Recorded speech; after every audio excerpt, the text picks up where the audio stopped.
Hello, everyone. My name is Shanae Benny, and we are continuing the conversation of 16 days of activism against women and children abuse. Joining me is Wendy Hammond.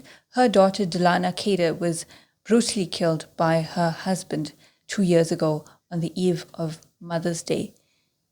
Thank you for joining us. You're welcome. Wendy, I know we've been speaking and even whilst the trial was going on and so forth, this is a difficult period for your family. And as you were saying, it still is and will always be. How has it been for your family?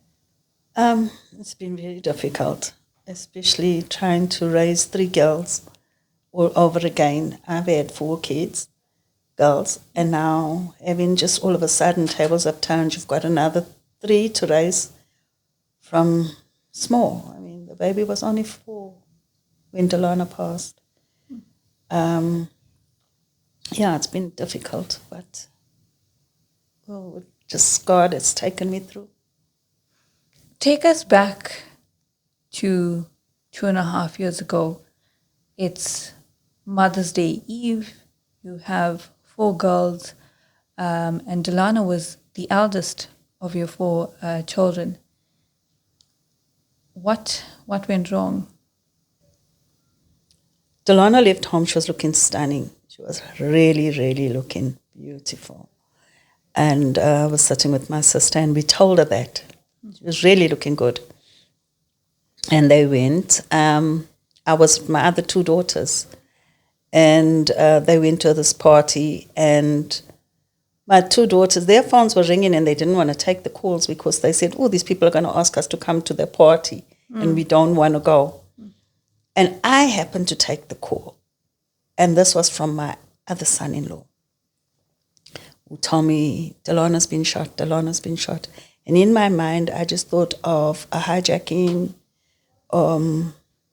I don't know, but it didn't cross my mind that it would be her ex-husband. I just screamed and I said, Delana shot. And then we rushed off because we knew where they went.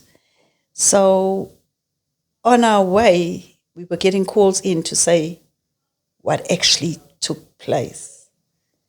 And when I got there, I still couldn't believe it. But then I got there, and then I was getting calls asking me, where's the children? Because Ian's whole plan that evening, he told somebody that he's going to shoot his wife and take out his family himself. He's had enough of life. And then I screamed for MI7 because I saw them there and I'm with MI7. So I screamed for them to help me to get to my kids quickly, to the grandkids, because they were in my place. Miss Delana had already separated from him. In fact, her divorce had just come through. And she was living with me. So the children were all there with me. And when we got home, MI7 had already blocked off roads and everything. It was all sorted, but it was the hardest day of my life because I'll be honest with you, I still didn't believe that she was gone. I still told myself, no ways. She'll be alive. I know she'll be alive because she's a fighter. She wasn't just going to give up and die. But then you find out 12 bullets. Who's going to sell? And not one missed. It was a close range from the window.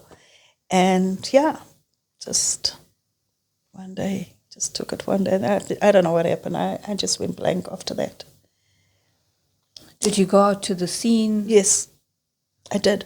When the call came, we rushed off to the scene, and that's where the phone calls were coming to me saying that this is what he had said, but nobody took him serious.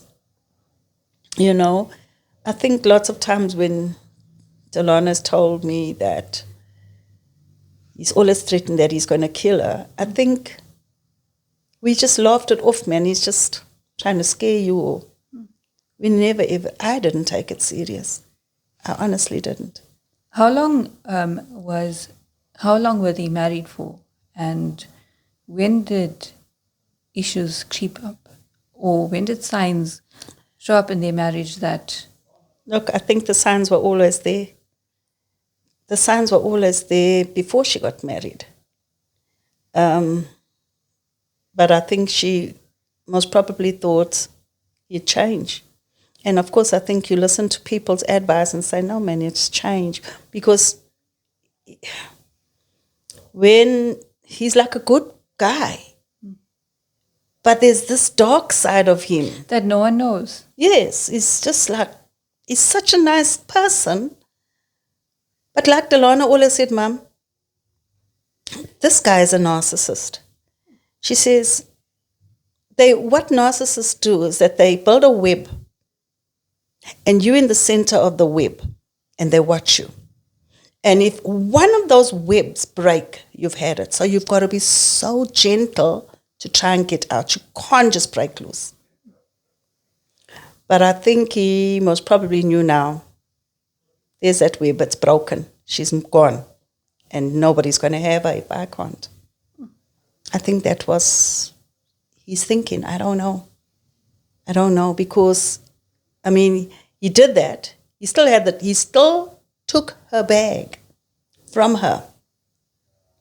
Still went to a hotel and found his lawyer from there.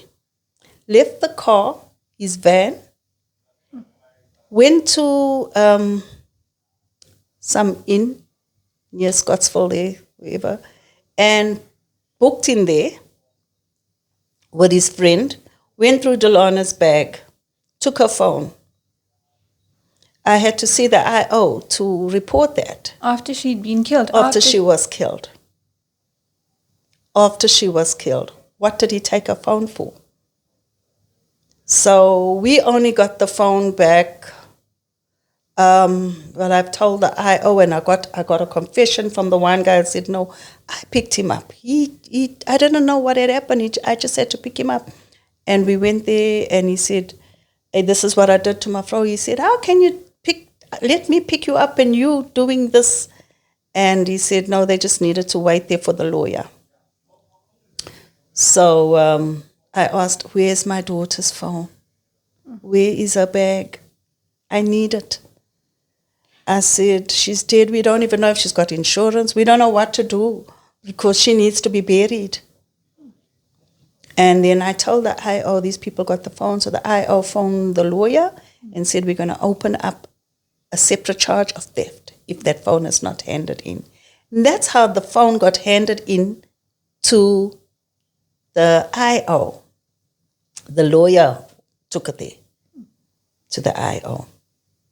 So we know that, but they had already bust the phone open. So we know that there was a lot of deleting he needed to do from there.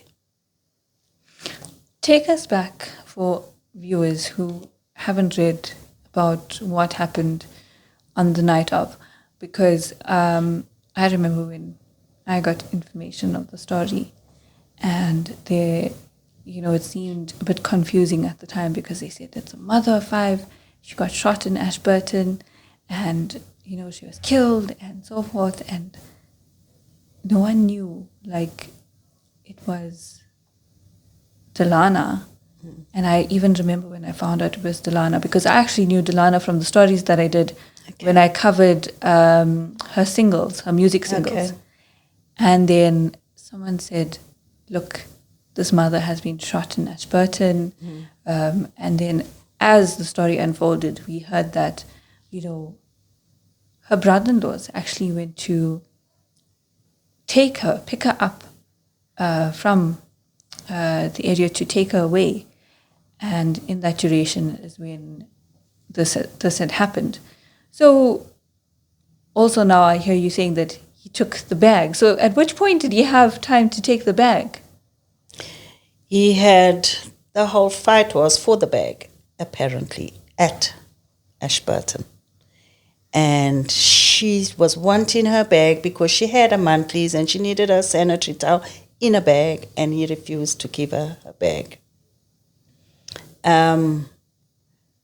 So that's how we knew he's got her bag, is because the fight over there was because of the bag, was at the party. going home, how when she left there, because of the fight, my other son-in-law was bringing her home. But I thank God they didn't actually get home, because it could have been all of us gone today. Because he had 2 magazines. For what? Who goes to a party with 2 magazines? So it was definitely planned. That whole thing was planned. And then, I think it was the Monday or so, I went to his house, and to get a shock to find, there's my keys hanging on his wall. My house keys. When did he take those? It's keys that I've been looking for. I just started screaming. Like, what? There's my house keys, the gate. It's a key, a set of keys that has the house key, the gate key because it's remote, and the key, if the remote doesn't work, to open the box. Was all on that set of keys. It's a set of keys that stays in my house, just in emergency. Those were the keys that were missing. And he had somebody, one of his friends was staying at the house. So I went there to actually get some clothing for Israel. And his door, he wouldn't give keys to open his main bedroom of where her clothes were. So but that day was, so much happened that night.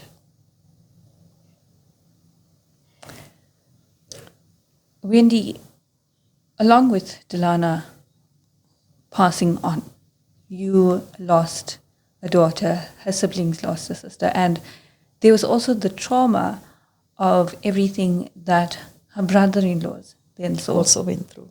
So, I mean, they lost a sister in Delana.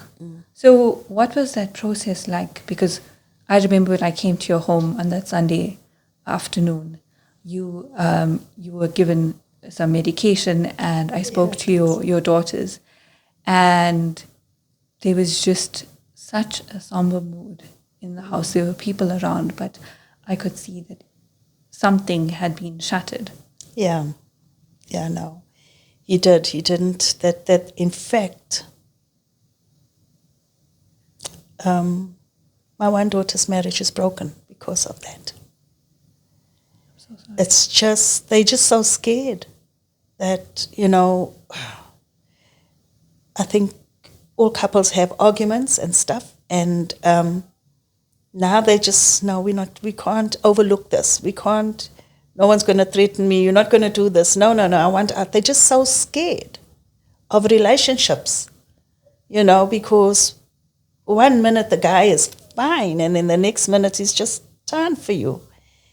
So that's what that death done to my home, At one time, I was even getting blamed and saying, why did you keep her? Maybe if you let her go back. And I said, if I let her go, if I chased her out of my house and said, go back to your marriage, they would have been killed, all of them, with the kids, if I did that. And then they saw you actually right. I wasn't supposed to do it. Well, I say, this is the old safe haven at home, So, it's just that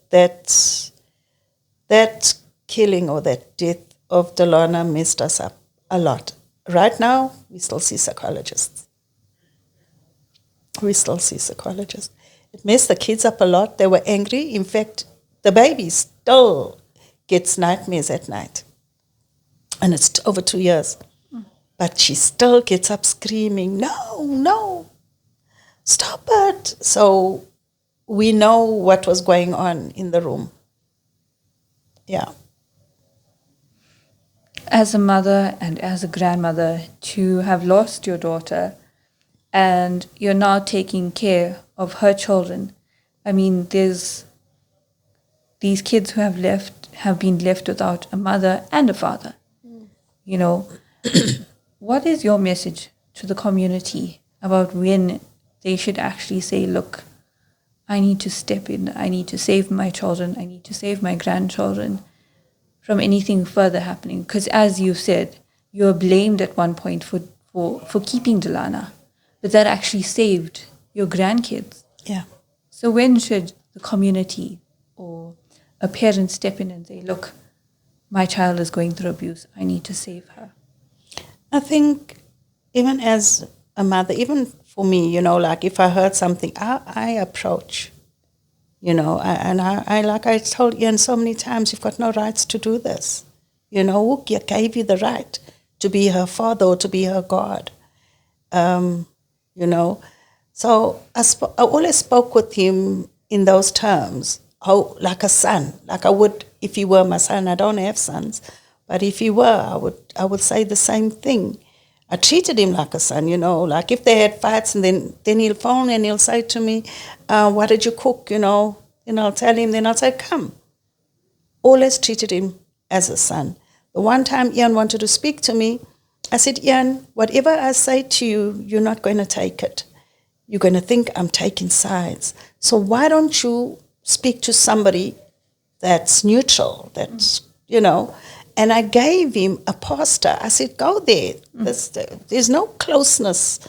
You know, we know he's a pastor. Go and speak to him. And the pastor spoke to him, and that pastor was actually a prophet and prophesied of what was going to happen. He said, I see so much blood in front of you. And Ian never went back to that guy.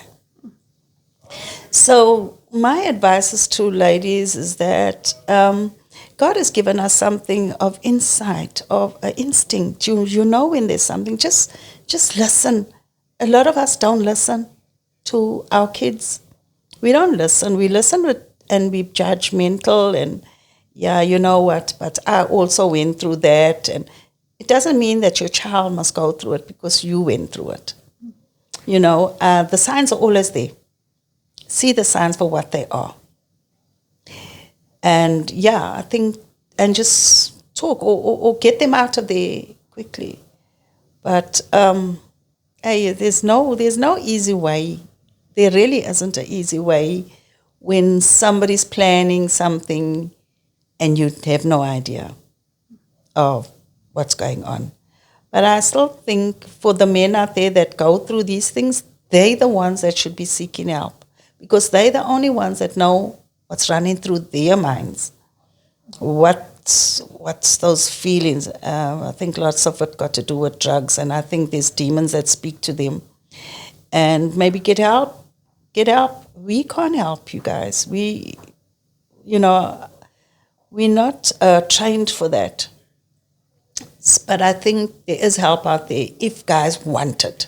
You have to so want it, you know. If you love your wife or you love your partner or your children even, let that be the thing that says, hey, I can't do this. I've got kids, you know. Find something to hold on to change your mind from doing stuff like that. Because I can tell you, I don't think it's even easy for that perpetrator. I don't know how they live with it or how they live with themselves. Doing stuff to someone you loved. You can't have a child with somebody that you didn't love. I don't think so. Absolutely. Doesn't make sense. Yeah, so I think just listen to your children a lot. And in there, speaking to you, you'll hear the hurt and the pain, and just love. Just love. Love your child. Just love. It doesn't matter. Just love them. Love them. That's all. What has been, what has been the conversation around Ian like? Because I know you said that you all don't mention his name in the house. Has he ever tried to reach out and apologize to the family? Has anyone gone to visit him in prison? You know what? The first Christmas, actually, I love gardening, so, that time I liked gardening. So I was in the garden, and I was busy trimming a hedge, and Israel was with me. And she asked me, Ma, will I ever see my father again? And I said, hey, I don't know, baby. I really don't know. I said, do you miss him? She said, yeah. I said, oh, my heart bled for her. And with that, I called his cousin and I said, look, please, I think this child is missing her father. She knows he's alive. She knows her mother's in heaven, but she knows her dad's alive. Can you make a conference call to him and let her say hello at least to him? It is Christmas time. The cousin was so chuffed, and he did that. And I said, it's not for me, it's a conference call. I'm not going to be, you make the call, and you phone me, and Ian can be on the other side or whatever. And he did that. And when this child heard Ian's voice, she screamed and ran to the bush. She said, I didn't say that, Mom. I didn't say I want to talk to him. And she ran and locked herself in the bathroom. And I didn't know what's going on now. I thought, I was doing the right thing. But you see, we don't listen. She didn't say she wants to speak to him. I asked her, are you missing him? She said, yes. She didn't say I want to speak to him. And she was right. She said, I didn't say I want to speak to him. I didn't say that, Ma. I didn't say that. And we had to cut the call, and that was it. And when I spoke to my psychologist about it, she said, how could you do that? This child has been traumatized, and now you're making her speak to the guy that did this to the mother that she loves so much. I said, well, I thought I was doing a good thing for her. She said, no, please run it by me first. Wow. And then there was another time when I got a call from the court. Not the court, the jail. Some social worker from the prison phoned me and said that, before that, I got a message from Ian asking when can I speak to Easy. I sent that message to his lawyer and I said, please ask your client not to, I'm a witness, remember? You're not supposed to be sending me messages, please speak to him. And I blocked his number. And then I got an actual call from social workers from the prison saying to me that they reconcile the families and blah, blah, blah. And I said to them, I'm sorry, you're going to have to go through the social workers because they told me it's a no-no for this child. She's been through too much and there'll be no such. So, and I told them, that I'm now the legal guardian of this child now. So they understood and they said, okay. And I don't do that unless I run it through to the social workers, who she says I'm not to do that just yet. The child is still far from healed. So I don't do that. She doesn't understand, She really doesn't. She knows that's her father, but she also she understands what happened. She knows exactly what happened. And this thing was full on YouTube, and the children, where are they? They're on YouTube. So 1 minute she's listening to her mother singing on YouTube, and next thing there's the case. So it was hard, coming over, what you watching, you see you're watching, then I walk out. Because she put it on. And it's maybe her part of healing, I don't know. And if she wants, now I notice, you come and I don't want to watch that more. Stuff like that. So we just let her heal in our own space, in our own pace. Yeah, but very difficult, yeah. What's it like for her siblings? Because I know that there's a milestone coming up for one of Delana's elder daughters.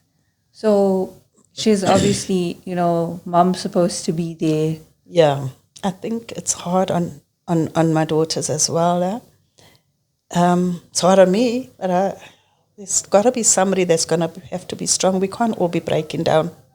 So, I'm dreading the day, but I'm looking so forward to the day. But I know it's going to be sad, happy day. It's her matric ball on Friday, not this Friday, the next Friday, the 5th. And we know Delana, so we got to keep up to Delana's standards because she was bougie. She everything had to be like top notch, and so yeah. Anything special planned? Yeah. We having something at home for her. Yeah, and the community, a lot of people are just saying, oh no, that's Delana's child, we got to do this. Like a lot of things are just done for her, so it's helped us a lot. That people are just coming through, you know. So yeah, it's going to be a hard day that day. It's going to be very difficult on the day. Now, I know after Delana's funeral and, after the case and things, I know that you were doing some work to assist disadvantaged women. What else have you been doing, or how else have you been sharing her story to help others? I think I haven't gone anywhere. Life has taken a change. It's too busy now and hectic with the kids in school. So this year has been a very, very busy year with the child in matric. In Israel in school, so there's a lot of meetings you go to. There's just up and down, up and down. So I haven't really. The only place I can really speak about or encourage other women is at work. I work on a Friday and Saturday. I'm a hairdresser, and that's my platform, is where I speak. But to say I've gone like I used to, no, I haven't gone anywhere except there at work. A lot of the times, in everyday situations, people say, with time, you heal. But what I can see today is that's not the case. Yeah. It seems like as time goes by and there's more milestones, it gets more difficult on the family and on the kids. Yeah, I think time. I might be healed for today, but tomorrow the wind blows this way and I say, oh, I remember Delana running away from that leave. And then it starts up again because you just remembered her doing something weird or something, or chasing somebody with a caterpillar, or, stuff like that. So every day is different. You get your good days, but you get your bad days. And sometimes your bad days are very bad and you can't come round. You just stay down. But I think when that happens, just stay down. And then you get up, okay, stronger again, and go on again. What was it like during Ian's trial? Ooh. And how did you and your family work through that?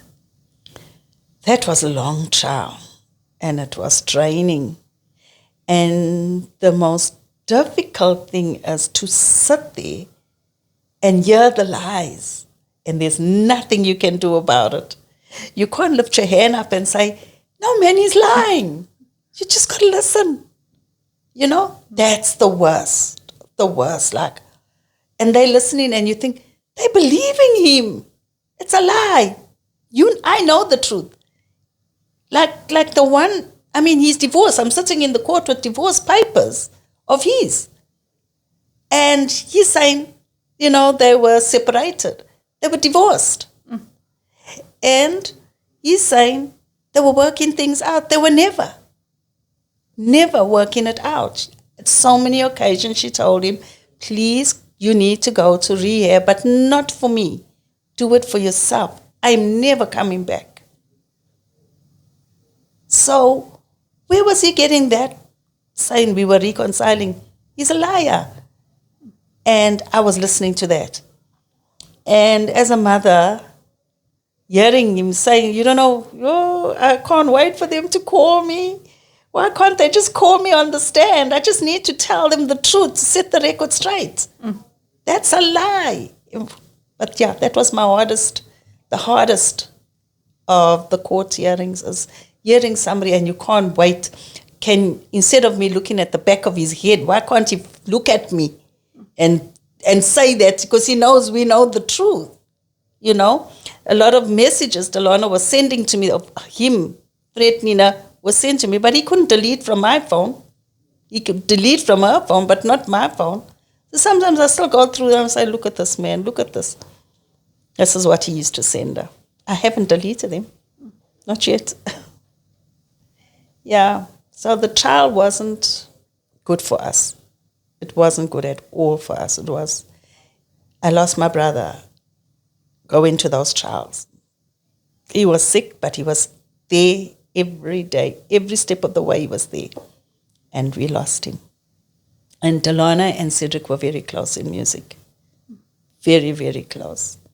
In fact, most of her singing he was our inspiration. So, yeah. So Ian went in for 21 years for Delana's murder. Correct. What was the feeling at the time when he was sentenced to 21 years? How did your family receive it? And I remember the family would always be outside court with placards with her pictures, calling for justice. What was that like for your family? Well, honestly, I don't think justice was served. We did expect a more severe sentence, and you get a man that'll slap a woman, but to shoot her 12 times, and just get 21 years, not even life. I expected him to get more than life. And to year 21 in, you get parole. Your parole comes up, I think it's 10 years, then it's parole. It's going to be 3 years now. We're counting the time now. We say, just now this man's going to be out. And then I find out from somebody that they didn't tell you that it's not even 10 years, it's a third. So in 3 years, you can apply for parole. I'm hoping that's wrong. I'm hoping, because they say they don't even consult with the people. So I'm hoping I can't just see him walking on we petrified. You know what I'm saying? I mean, really. This guy has got friends and all corrupt friends, so scary stuff, Absolutely. What's the relationship like with his family and your family? Have they said anything? Look, he's got a sister that, I speak with her. She'll always phone me to find out how's Easy. I don't have a fight with her. And I'll tell her. Sometimes she'll speak with Easy. That's fine. He's got a daughter, his eldest daughter. After Delana died, I was looking for a job, and I took her in. She came and lived with me, and she's gone back to Joburg now, to her mum. Yeah, and that's about it. I don't really know the others. I don't know them. There's so many relationships. I know. That were destroyed. Affected by all of this. Yeah. Beautiful relationships. Correct. Is there any advice for the community out there? Oftentimes when families or couples or break, how have you learned to navigate those relationships? I think, for couples, never take the next one for granted. And I think if there's a threat made, take it serious. Don't ever overlook it or push it under the carpet. Because you'll look back one day and say, my gosh, he did say he's going to do that, or she did say she's going to do that. If a woman says she's going to leave, she's going to leave. But I also learned that if a man says he's going to kill you, he's going to kill you. Get out, run. That's my advice. You spoke about signs that were present before they were married. For our viewers, for people who are in relationships, who may not see these as signs of threat or danger, what were some of the things that she experienced? Abuse. He hit her before she got married. I went for him personally,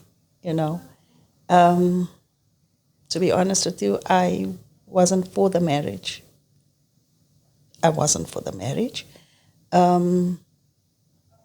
But of course, she thought she loved him, I think, and most probably also thought, it's only the drugs, and if he can get rid of that. He's a good man. And, you know, they always think of those things, you know. So he went to rehab. And 3 months, excuse me, and 3 months later, they're getting married after the abuse. So I wasn't happy with that. You know, I said, give it a year at least. But, yeah, no, that's Delana headstrong, and she was going to get married, and she got married. And then another time, they were married. I called her because some of our church friends were coming home, and she said she'll meet them by me. They were going to have a bride there at my place, and I'll never forget that. She wasn't there. She was taking so long to. I said, let me call and see where she, because now I'm sitting with her visitors. And I phoned, and she wasn't answering her phone. Then I found Ian's phone. And I could hear, help me. And I'm saying, what was that? He said the TV, and I heard it again. And I just screamed, and I ran to my husband, and I said, he's killing her, he's killing her. And they ran, they got there. They were staying in Cleveland, another place, not where she was now. My husband and him drove there and got her out. And then she had got a court interdict. But when she phoned the police, they didn't come. They didn't come. Even when she was staying by me, she had phoned the police after my husband passed. They didn't come. Alexandra police, they didn't come. So for him to sit in court and say they didn't have court interdicts, they did. I still got them. So I don't know how court works where they don't pick it up, but I don't think it's actually in the computer or something. I don't know if it's just on paper, because she's always said keep these safe. Now, if it's on computer, surely I didn't have to keep it safe because it's, you know. So, yeah, but they said there was no interdicts. He said there was none, but he was served these court interdicts. As we close, you know, and as you say, look, no one came. Is there any advice for, you know, those who are going through abuse to still still get court orders and still look out for help? Yeah, I think that's why I think this is so important to put out the awareness, so that there is help. And I just pray to God that the justice system improves, even our police stations, because if you're on duty there and you're my friend and she's come to Troy, I'm going to phone you, and you know what I'm saying, and you're going to do something, or, you know. So I think all that has to be changed. I think if somebody lays a charge of abuse, they must take it serious. They shouldn't be going to counsel. It's not their duty to, they're not counselors. They shouldn't be going to counsel anybody. They got a charge sheet, arrest that person. You know, and I think that's where it is, as the police go out and counsel and say, no, man, are you sure you got children together? They shouldn't be counselors. There's a reason why that woman charged. Now you come in to change her mind, you know. It shouldn't be like that.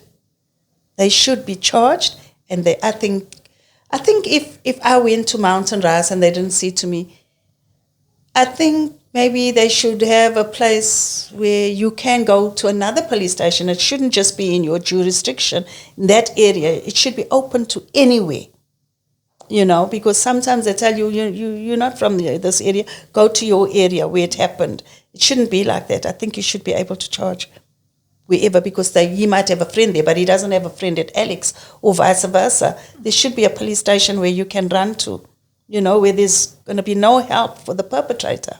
Absolutely. You know, I think that's the first thing, because not everybody's got money to go to lawyers and stuff. No one's got money, and to get somebody arrested to go to court, you know, this has happened on a Friday night. Saturday it's closed.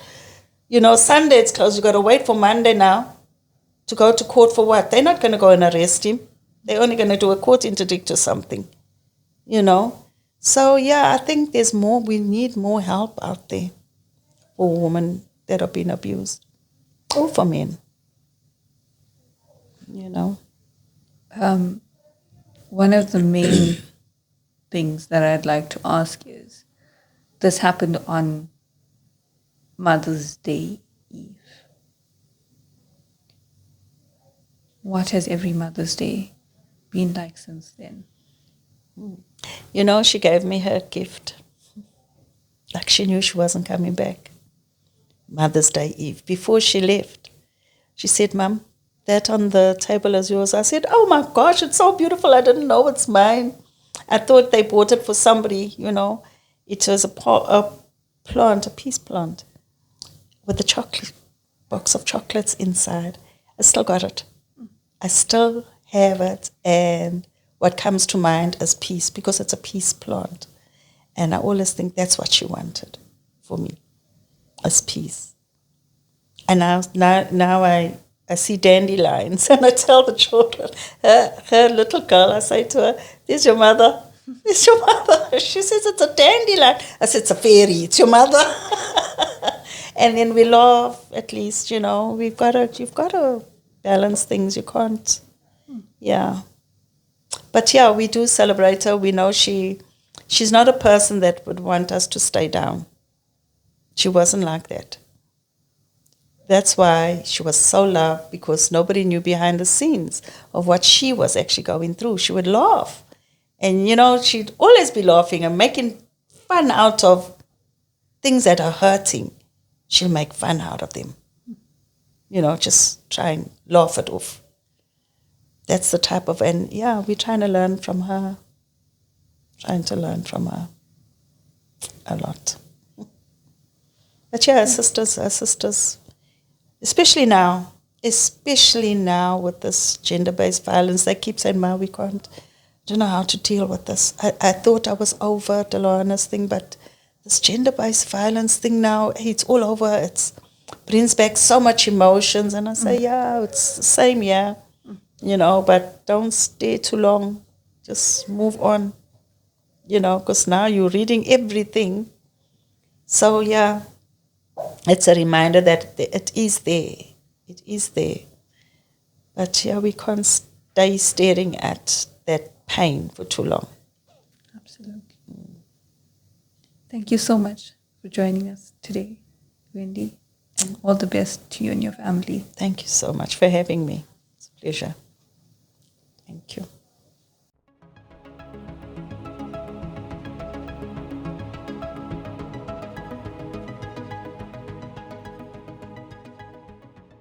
Hello, everyone. My name is Shone Benny, and joining me is Nicole Simpson. She is an author, life coach, and inspirational speaker. Nicole has spoken at a few of the events I've attended, and she spoke about her story of abuse and how she's survived that. Nicole was abused by a close member in her family.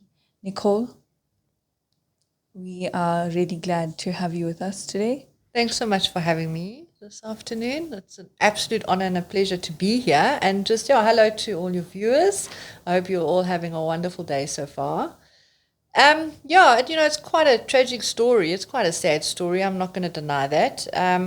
But there is a happy side to it. There is a positive outcome at the end. But we all have a story, and I like to share mine, in the hopes that it's going to inspire someone out there to share their story and find a path to healing and recovery and just really uplift themselves. So just a little bit of my history, and I often share this when I give talks. I always start off with, once upon a time in a land far, far away, also known as Durban, I was born into quite a roller coaster of a lifetime. My biological mom and my father sort of split up before I was born, and they got divorced, but she then decided to move provinces. So we actually moved 3 provinces by the time I was 6 months old. Yeah. So we did quite a bit of geographical moves. And I think that already caused a bit of instability in a baby, But needless to say, she left me in the care of my step-grandfather and my grandmother, who raised me from a baby, from about 6 months old. And she moved back to Joburg, and then she went overseas for whatever reason and never came back until much, much later in life. So I was raised in this environment, being so young, you think that is your parents, that's mom and dad. And mom was good to me. She wanted the best for me. She wasn't abusive with me. She was a kind, good human. But unfortunately, my step-grandfather was not so much. So he abused me from just before I was 2 years old. And the reason I know this is because my mom or grandmother actually said she saw something and she questioned him about it. And he went absolutely berserk and, acted very defensively. And she was so naive in those days, she didn't put two and two together. So the sexual abuse had already started then, pretty much as a toddler. Can you imagine a little child that can barely walk? This is being now taught to her. So to cut a long story short, I grew up, I guess, in a family that was like a blue-collar working home. And we were able to go to school. We were privileged to go to school and do sports and all that type of a thing. So I guess I had a pretty normal childhood in that sense. But obviously at home, behind closed doors, was very toxic. My dad didn't just sexually abuse me. There was mental abuse, emotional abuse. He put a lot of financial pressure on us, things you shouldn't put onto a child. Right. And I even felt responsible for their happiness at points in time because they had no communication skills of how to resolve conflict and things like that. So all of these things I was absorbing into my subconscious mind and developing these survival programs and belief systems that were very limiting and later on in life turned out to be very self-sabotaging. So I guess I went through high school as an alcoholic already then. I had started drinking very young to try and escape that kind of pain. At what age did it come about that you felt like, this is not normal? As a child, I shouldn't be experiencing such from someone who should be protecting me. So at what age did you understand that this is wrong? And when did you speak out and who did you go to? So that's a tricky one because when you condition to these sexual acts from so young and you expose to this kind of abuse, it becomes a natural part of your day-to-day life. So as a child, you don't really question it. I think I had feelings, what I could call feeling like walking under a dark cloud a lot of the time, which I didn't realize was guilt and shame and those type of emotions, right? And I didn't like doing a lot of the things that I had to do, the acts I had to perform on him or the things that he did to me. It felt yucky. That's the way I could describe it from a child's mindset. It was only in primary school when people came, and this is why I support people that empower communities and create this kind of awareness around abuse. People came to my primary school and explained what abuse was and sexual molestation. And that was the first time I was able to give a word or a term to what my father was doing to me, or my step-grandfather, as we know. So I eventually found the courage in about standard 6 when I was about 12 to go forward. So that talk planted the seed for me one day to speak up. But also because I was so conditioned and threatened from a child that if I ever told anyone about our little secret, he used to call it, that they would take me away from my mommy and I would ruin the family name. And that embedded this immense fear and literal terror of the thought of being taken away from my mom, who was the only source of love and comfort I knew, because she was blinded to this. Abusers are very manipulative, and even though I was being molested every day pretty much, she was not aware of it. They're very, very conniving, So long story short, I eventually reported it when I was in about standard 6. And I had pretty much a bit of a nervous breakdown because he had conditioned me to start having sex with him. And that was it was too much. My teenage mind, everything, you're going through a lot as a teenager. I just couldn't cope. So I had a bit of a meltdown and I reported it. once you reported this, did they? Did you report it to someone at school? I did, to a teacher. And did they come to know about it at home? And once you did report it, what happened? Were you shunned by family members? Did they try to keep it quiet? So, yeah, that was also quite a painful part of the journey. The police arrived at the school and I was basically taken home and told to pack my bags. I remember throwing everything into black bags. And my mom, I just remember she had been called to come home from work. She was standing on the front steps and she was in shock and horror, you can imagine. He was going to be arrested and I was removed from that home environment around that age, right? And they put me in a place of safety. And my mom accepted it. My grandmother, Mommy Gran, I call her, she accepted it and obviously had to work through that herself, but she still lovingly tried to support me from a distance. She would come and see me at the place of safety. And then it got back to me later on that one of the family members had said, she was married to one of his sons, said that why didn't I come to the family instead of making this public because I've ruined the business name now. And that was just another nail in my coffin towards self-destruction because that shattered me. I mean, I'd grown up with these people as my aunts and uncles. And to hear that coming from someone that you loved, it was quite painful and a lot to take on at that age. Having to, bear your family now being broken up, or the sense of family that you had being broken up, what was it like? Because you said that you were taken away from home and mom would come and see you. And how did you work through that? Because you need someone to support you through that time. It was a very difficult time. You must understand there's a lot of going through your mind. I was fortunate to have someone alongside me for a short period initially. They asked to remain anonymous when I wrote my first book. So I have chosen to, not mention names. So I had a little bit of comfort, someone I knew in my surroundings for the first, I think, couple of months, I would say. But it was difficult. I found escape in alcohol to numb it. I didn't know how to cope with it. I didn't. So I became a heavy drinker from that age, 12, 13.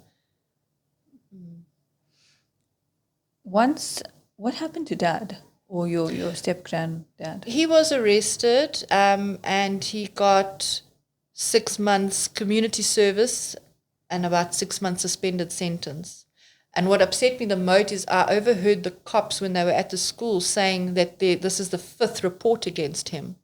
So there were 5 people in total that had laid charges for sexual abuse. And he had things like pornography that was illegal in South Africa back then. And he literally got that sentence. It was shocking. He went on to live out his life till the end. He passed away, I think, in his 70s. I did manage to forgive him, though, before he passed on. There was a meeting, and the sad part is that he could never turn around and say, I'm sorry. I never got that closure. No. But it's okay. I understand. I understand things differently today. Yeah. Going back, was there anyone that, as you said, someone questioned why you didn't go to the family? Yes. And you say that hurt a lot. But obviously, you felt like, hey, there's no one that I can actually talk to. And when you found this teacher that you could speak to, what was that like, that you finally found someone to speak to and say, look, I need help? I can actually remember that day very clearly. A friend of mine from school walked with me to his classroom. I'd asked to speak to him. It was my English teacher, actually. It was immense relief. I can't even tell you. I remember sitting in our little brown school desks, those ones, and our school had a view of the ocean. It was very beautiful, and I just cried like a baby. I couldn't stop crying, just trying to explain what was happening, stuttering and just. But it was life-changing moment. I will never forget that moment. It was the first step of courage I had taken towards finding a voice, standing up for myself, and starting the process of healing, I guess, in a sense, even though the journey is much, much longer, into adulthood. But yeah, it was a pivotal moment for me. Absolute relief. You say that you went, you turned to alcohol because you couldn't cope with this. How did this, set the tone for your life thereafter? Because no one asks to be abused or to be molested. And the result thereafter is, it's damaging. And to have turned to alcohol as a teenager, what was the repercussions of that? Immense. Alcohol ultimately nearly killed me before I found rehab. But the journey with that, alcohol addiction in general, I think, gives us an escape. Obviously, we suppress the memories and things like that. And for moments you feel okay, you feel happy, there's laughter, you lose your inhibitions, you're dancing, you're having fun. So what happened to me was I latched onto that. And my life became one obsession over alcohol, partying, clubbing, escaping. That's all I wanted to do. I made enough money to support my habit, and I went through life like that. I really, really did. And I thought that was the solution. And I never dealt with the trauma at all. So I had, a bit of counseling. They put me on a bit of medication, but I became suicidal. I tried to take my life a few times also in the early days as a teenager.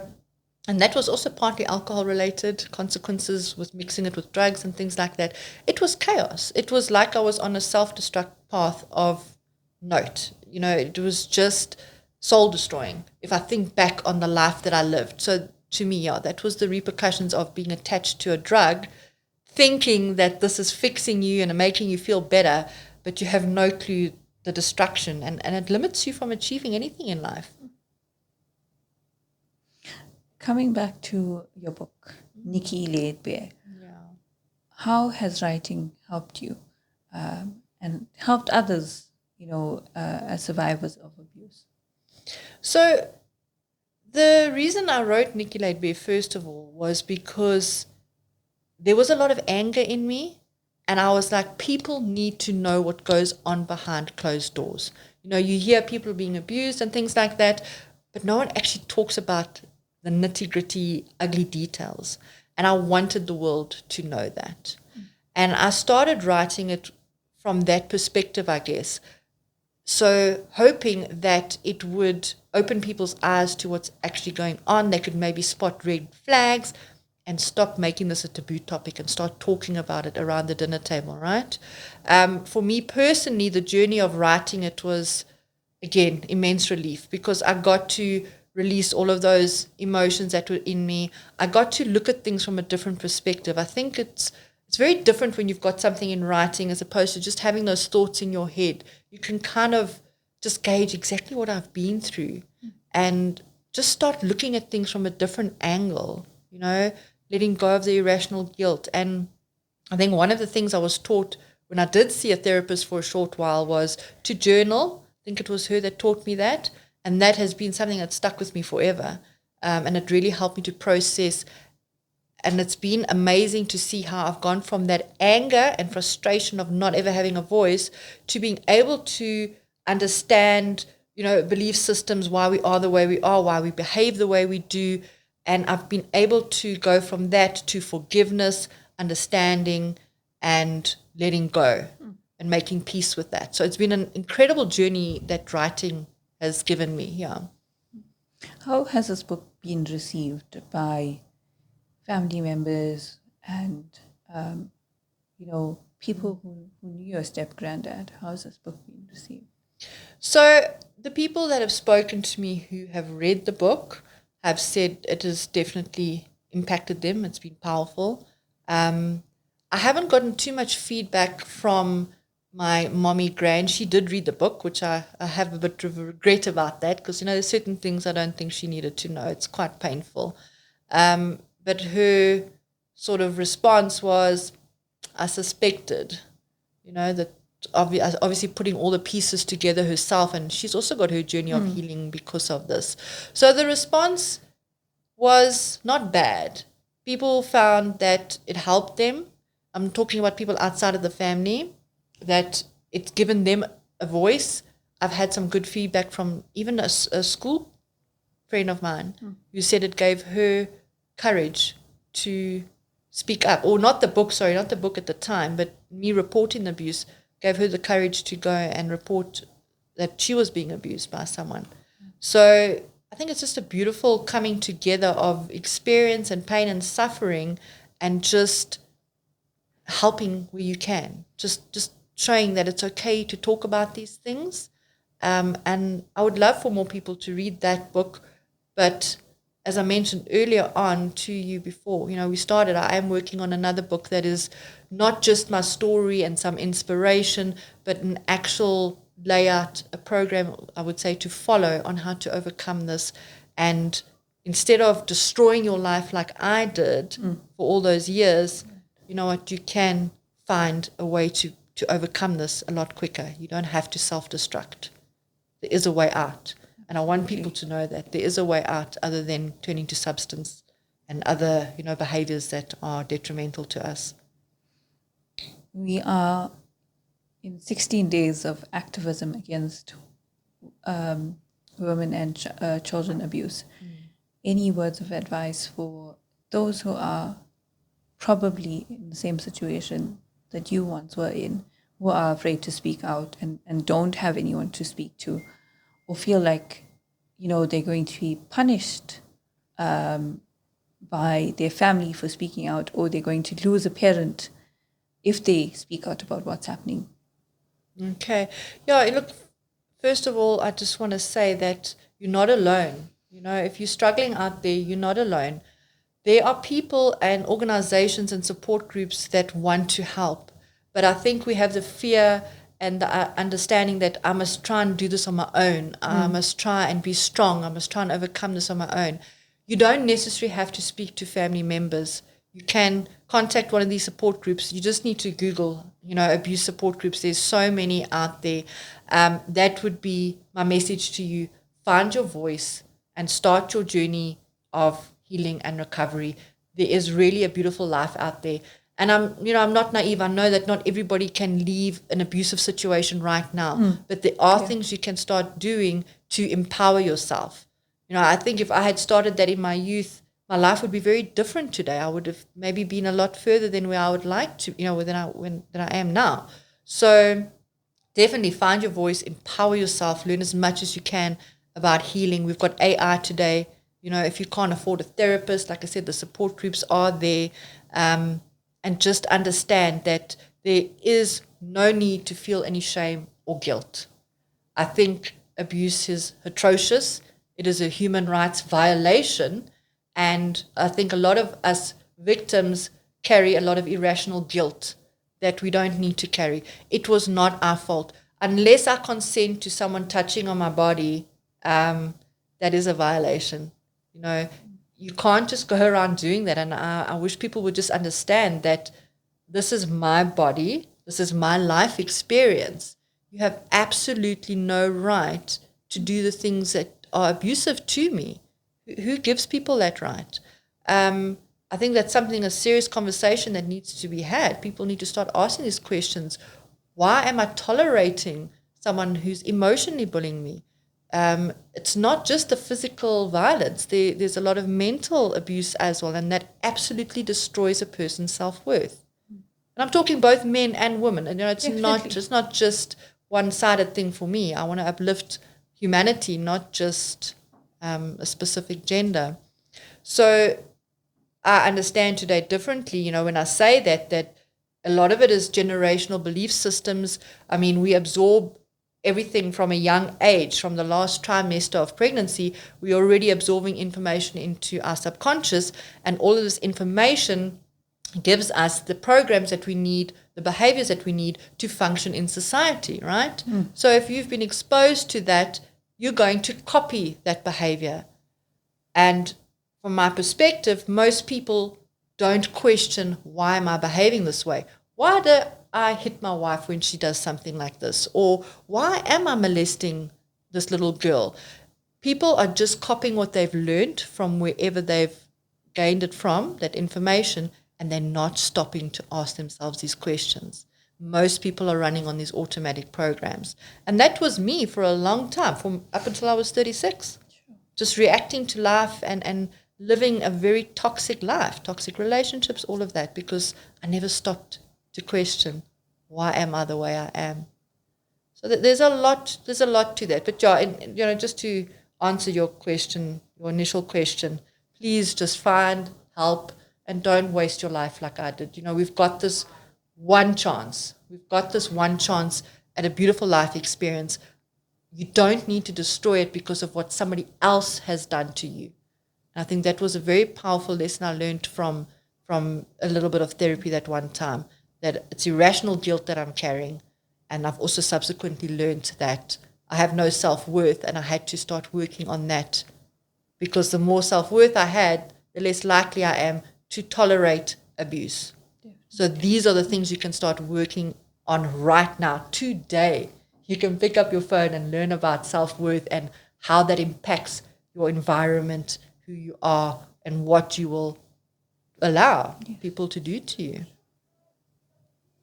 Oh, that is something inspirational for all of us. Thank you so much, Nikki. And we look forward to having your new book as well. Absolutely. I'm very excited, and we'll go into more of what I was talking about now, about how we automatically walking through life and responding and or reacting to things instead of actively being intentional about how we're going to behave and the choices we're going to make. So I'm very excited to share that with you. Thank you so much.